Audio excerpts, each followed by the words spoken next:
नमस्कार दोस्तों, आप देख रहे हैं मेरी वीडियो का तीसरा भाग जो कि अंकोर वाट मंदिर के ऊपर मैंने बनाया है। दोस्तों, इस तीसरे पार्ट में आप देखने वाले हैं कि अंकोर वाट मंदिर का आखिर अंत कैसे हुआ, जंगलों में खो कैसे गया और लोगों को इसका पता नहीं चला कि आखिर अंकोर वाट मंदिर कब बना था। आर्कियोलॉजिस्ट ने ये कहा ठीक बताना थोड़ा मुश्किल है कि अंकोर वाट मंदिर आखिर कब बना था। इसके पीछे बहुत से कारण हैं। जो सबसे पहले एक आर्कियोलॉजिस्ट और जीव वैज्ञानिक यहाँ आए थे। जीव वैज्ञानिक ऑरिमूवो ने जब अंकोर वाट मंदिर को सबसे पहले देखा तो वह दंग रह गया। वह लगभग 1900 ईस्वी के आसपास यहाँ आया था। जीव वैज्ञानिक ऑरिमूवो जब कंबोडिया के जंगल में अपने कीड़ों के ऊपर डॉक्यूमेंट्स बनाने के लिए, उसके ऊपर जांच के लिए यहाँ के जंगलों में घूम रहा था तो उसे अचानक ही जंगल के बीचों बीच इस मंदिर को उसने देखा। उसे कुछ भी मालूम नहीं चला कि आखिर यह मंदिर कैसे बना है। उसने अपने दोस्तों से संपर्क किया और उन्हें बताया कि यहाँ एक मंदिर है जो बहुत विशाल है। तब उसके दोस्तों ने और लोगों को बताया और इस तरह से इस छुपे हुए मंदिर के बारे में दुनिया को धीरे धीरे पता चला। आप इस मंदिर के खो जाने के बारे में आप इस वीडियो के तीसरे भाग में देखने वाले हैं कि यह मंदिर आखिर खो गया कैसे। पिछले भाग और पहले भाग में आपने देखा ही सूर्यवर्मन सेकंड ने किस तरह से यहाँ पे इस मंदिर का निर्माण करवाया था। यह मंदिर इतना बड़ा है कि आप सोच सकते हैं कि इस जंगल में वह खोया कैसे।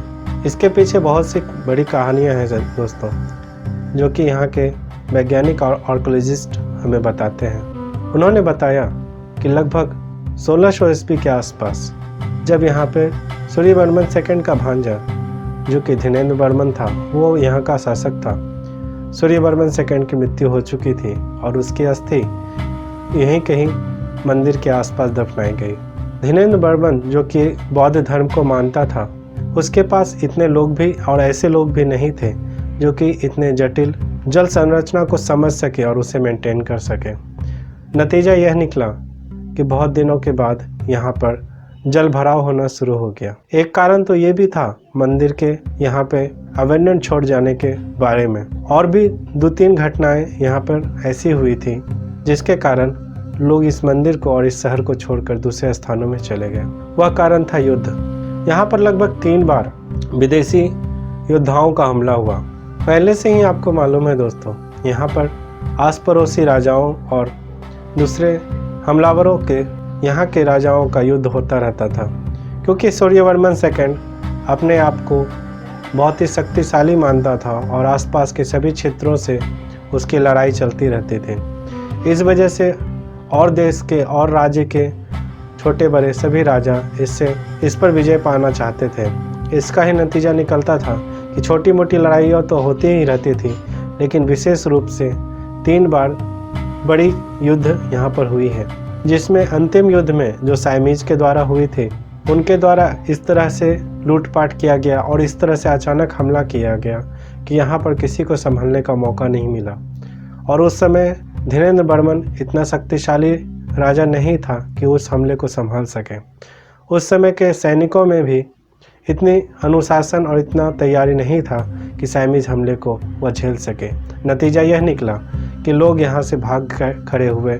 साइमीज ने पूरी तरह से लूटपाट करने के बाद गांवों को, मंदिरों को बहुत ज़्यादा नुकसान पहुंचाया, जो कि यहाँ के जले हुए मंदिरों को देखकर आप समझ सकते हैं। कई जगह जलने का निशान मंदिरों पर अभी भी है। इसके बाद धीरेन्द्र वर्मन ने फिर से जब शासन संभाला तो उनका ध्यान इतना अच्छी तरीके से नहीं रख पाए, जिसका नतीजा यह निकला कि जगह जगह जल भराव होने लगा और इतने वास्ट डिजाइन को संभालना कठिन हो गया और शहरों में पानी भरने लगा। बरसात में चूँकि इतना पानी यहाँ पर बरसता है, उसके कारण बाढ़ की स्थिति बन जाती थी। बार बार ऐसा होने से यहाँ की परिस्थिति इतनी खराब हो गई कि अब यहाँ पर ना खेती करना संभव था और ना ही व्यापार। नतीजा यह निकला कि धीरेन्द्र वर्मन और यहाँ के सभी लोग यहाँ से धीरे धीरे कंबोडिया के, जहाँ पर आज राजधानी है, वहाँ पलायन करके वहाँ नया राजधानी का निर्माण किया और वहीं पे धीरे धीरे करके सारे लोग बसते चले गए। इस जगह को यूं ही छोड़ दिया गया क्योंकि यहाँ आना बहुत ही मुश्किल था, चूँकि साल के 6 महीने के जलभराव के कारण यहाँ पर रहना मुश्किल हो चुका था। नतीजा यह निकला कि यहाँ के जंगली पेड़ों ने यहाँ पे एम हेनरी महोदय, जो कि इस मंदिर को देखकर इसके बारे में दुनिया को बताना चाहते थे, उन्होंने बहुत सारे फ़ोटोज़ लिए और अपने जर्नल में बहुत सारी बातें लिखी। और वापस जाने के बाद लंदन में 15 मई 1826 को एक आर्टिकल छपवाया, जिससे लोगों को यह पता चला कि एंकोर वाट मंदिर एक कंबोडिया की सबसे बड़ी ऐतिहासिक संरचना है। इसके बाद से आर्कोलॉजिस्ट, वैज्ञानिक, जीव वैज्ञानिक और फोटोग्राफर्स यहाँ आने लगे, जिसके बाद धीरे धीरे पता चला कि यहाँ सैकड़ों ऐसे मॉन्यूमेंट्स हैं जो कि एंकोर वाट की तरह ही बहुत ही पुराने हैं। लोगों का दिलचस्पी यहाँ के बारे में जानने के लिए बहुत बढ़ने लगी। धीरे धीरे और भी आर्कोलॉजिस्ट और कंबोडिया की जो उस समय की तात्कालिक सरकार थी, उसने भी इस पे ध्यान दिया। नतीजा यह निकला कि यहाँ पर फिर से रेस्टोरेशन का काम कराने के लिए अथॉरिटी को कहा गया, जो कि यहाँ का इतिहास खंगाले और यहाँ के बारे में दुनिया को अच्छे से समझा सके कि आखिर यहाँ क्या हुआ था और कैसे हुआ था। जिसे समझने के लिए एक चाइनीज़ अथॉरिटी 1200 ईस्वी के आसपास आया था, जो सूर्यवर्मन सेकंड के समय का आंखों देखा हाल अपने डायरी में लिख कर मरा था। उसके डायरी ने बहुत सारी बातें ऐसी बताई जो कि यहाँ के बारे में बहुत सच थी, पर कुछ बातें ऐसी थी जो उसने अपने मन से लिखी थी।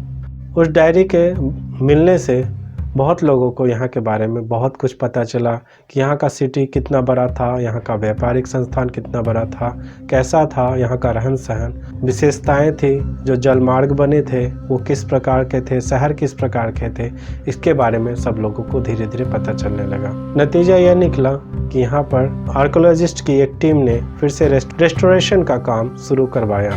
1960 में एक आर्कोलॉजिस्ट जिसका नाम था जिप्सन नेपॉन फिलिप, उसने इस काम का बीड़ा उठाया और यहाँ पे रेस्टोरेशन का काम शुरू करवाया। उसके 10 साल बाद ही 1970 में फिर से यहाँ पर एक और समस्या आ गई, जो कि था कम्युनिस्ट पार्टी के लीडर का मरना। और उसके बाद यहाँ पर युद्ध की स्थिति बन गई और कम्युनिस्ट पार्टी के बहुत से लोगों ने यहाँ पर जगह जगह लैंड माइन्स बिछा दिए, जिसके कारण लोगों का आना जाना लगभग 3-4 सालों तक यहाँ बिल्कुल बंद हो गया, जिसके कारण रेस्टोरेशन का काम भी बंद हो गया।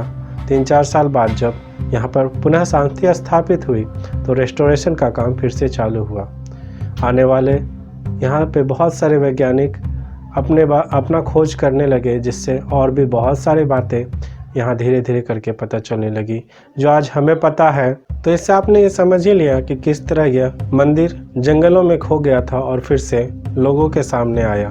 तो इस कहानी में आज ज़्यादा लंबा नहीं करते हुए मैं बस इतना ही कहना चाहूँगा कि ऐसे मॉन्यूमेंट हिंदू संस्कृति की विरासत को बताता है, उसे हमें बहुत ध्यान से संभाल कर रखना चाहिए और उसे ढंग से आने वाली पीढ़ियों के लिए देखने योग्य बनाए रखना चाहिए। तो दोस्तों, कैसा लगा मेरा ये वीडियो आप कमेंट में ज़रूर लिखिएगा। अगर अच्छी वीडियो लगी हो तो लाइक और कमेंट ज़रूर करिएगा और साथ में लोगों को शेयर भी कीजिएगा, जिससे मेरे इस वीडियो को और लोग भी देख सकें। जिन्होंने भी मेरे चैनल को सब्सक्राइब नहीं किया हो और पहली बार देख रहे हैं, तो मेरे चैनल को सब्सक्राइब कर लें और बेल के आइकन को क्लिक करके उसमें ऑल को क्लिक कर दें, जिससे आने वाली वीडियोस के नोटिफिकेशन सबसे पहले आपको मिल सके। तो मिलता हूँ अगले वीडियो में, तब तक के लिए धन्यवाद दोस्तों।